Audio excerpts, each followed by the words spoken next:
Hello everyone! Today I find myself in one of my favourite places, the village where the Brontë family lived, nestled on the edge of the moors in beautiful Haworth, West Yorkshire. This place is steeped in history, charm, folk tales and mystery, but today I'm here on a special mission, a ghost hunt. Join me as I explore the haunted corners of this small village that feels like the edge of the world, seeking out ghosts and things that go bump in the night. So, without further ado, let's dive right in.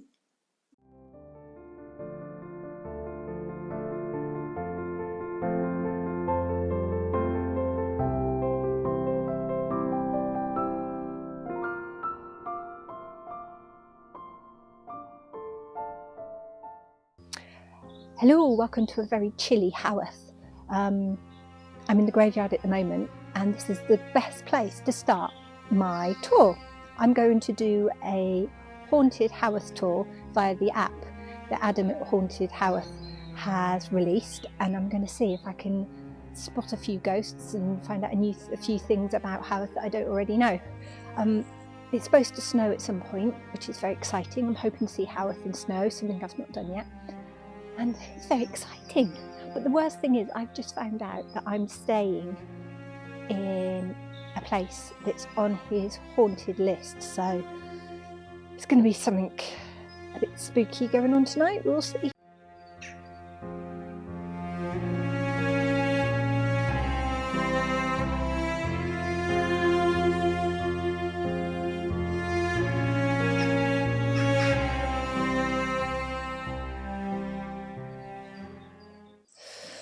So, first stop, the parsonage. Yes, it's cold enough, I've put my hat on. So there are many stories about the parsonage. People say at night they see ghosts at windows and maybe hear noises, but actually inside there have not really been any sightings. People talk about a presence or a feeling in the house, but I think it's too busy, and probably if I was one of the sisters I probably wouldn't want to hang around whilst there's lots of people walking through taking photos. I personally think they would probably hide away at the back or in other rooms and then wait till everyone's gone and then they would come out, but we will see. Let's carry on our adventure.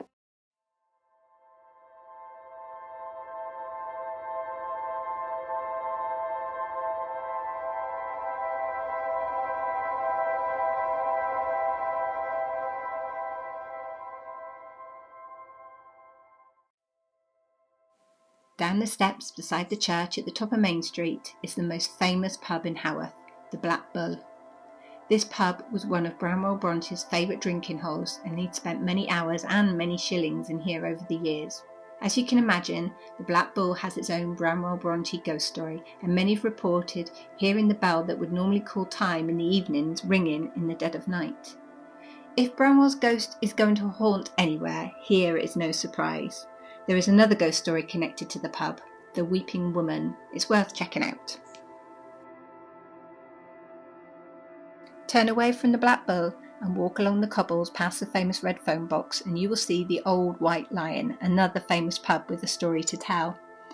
This one is about the death of a woman called Lily Cove, a great story and definitely one to read before you book into the famous room number 7.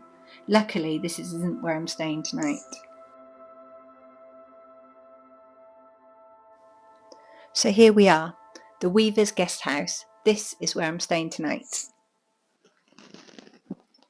So I'm out of the cold into the warmth after wandering around the village. There's a prediction of snow and the parsonage have already said they're closing tomorrow because of the severity of the snow forecast. So we will see. You never know, I might get snowed into Haworth. Can't say I'll be too disappointed, but we'll wait and see what happens. So I'm in my guest house. I'm at Weaver's Guesthouse, the top of Haworth, just along from the sweet shop and the White Lion. Beautiful, beautiful here. Lovely and warm, really clean, really happy to be here. Good tea, I might add. Good bit of Yorkshire tea, can't go wrong. So the Weaver's Guesthouse just happens to be on the Haunted Haworth app, which I didn't know when I booked it. It was a pure coincidence, so let's just hope I don't have any Blair Witch moments in the middle of the night. So apparently there is a ghost here, nicknamed the Grey Lady, but also some people say it's the ghost of Charlotte Brontë. Whoa, stop Kate. It's Emily Brontë, not Charlotte Brontë. Come on. She only comes out on the 19th of December, which is her death anniversary. Back in the 70s, it was owned by a chap who was convinced it was haunted, and was even reported in the news saying, hold on, let me read this. The chap was called Keith Ackroyd, and he said, hearing a faint rustling sound, I turned and saw the figure smiling and giggling. She walked across the room to where the stairs used to climb up to the bedroom. I ran up the new staircase, and there she was, chuckling in the bedroom. Then she went downstairs and out into the street. So my view is she couldn't have been that scary if all she did was go up and downstairs. But anyway, he tried to get an exorcism done on the place because he wanted to sell it, and he was concerned that people wouldn't buy it if it had a resident ghost. Who knows? So part of the tour that Adam does normally around at night in the village, he goes into depth about the stories in all these different locations, but the app is really good at giving you a little snippet of what stories are behind some of the locations. And I found it really interesting. If anything, it's kind of made me want to find out more about some of these now. There's so many stories for such a small town, but is it surprising when there were so many deaths in the village? And also we know what Victorians were like. They loved a ghost story. But I'm hoping I don't come face to face with one tonight, but we will see. Anyway, I'm going to enjoy my cup of tea now. I can't help it. Every time I visit Haworth and I'm there for the night, I feel the need to go out into the darkness and have a wander around. The place feels so magical at night. It's quiet and the tourists have gone and there's no one around. I feel you can walk about quite freely, but I'm always hoping that one day I might see a pale face at a window in the parsonage, or feel the brush as someone walking by when there's no one there. But it's never happened yet. Good morning from Weaver's Guesthouse. I had a really good night. Not a single bump in the night, not any sightings or anything really. So I can confirm I did not get visited by Emily Brontë or the Grey Lady at all. The only thing I got visited by was a cold. So I've woken up full of snot and it started snowing.